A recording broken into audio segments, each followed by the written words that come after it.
సర్వశక్తిగల దేవుడు నిన్ను దర్శించునుగాక.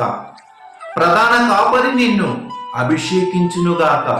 యేసయ్య కృపచేత నీకు మేలు కలుగునుగాక. సామెతల గ్రంథము 23వ అధ్యాయము 26వ వచనము.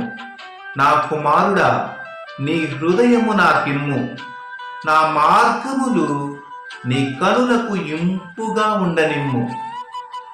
ఏ తండ్రి అయినా తన కుమారుని యందు ప్రేమను కోరుకుంటాడు.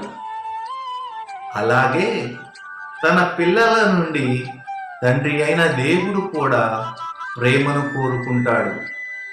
నీ హృదయాన్ని దేవునికివ్వు. నీ హృదయాన్ని లోకానికి ఇస్తే పాపములో పడిపోతావు, శాపములో పడిపోతావు, నరకానికే వెళ్ళిపోతావు. అందుకనే నీ హృదయ ఆలోచనలు దేవునికివ్వు.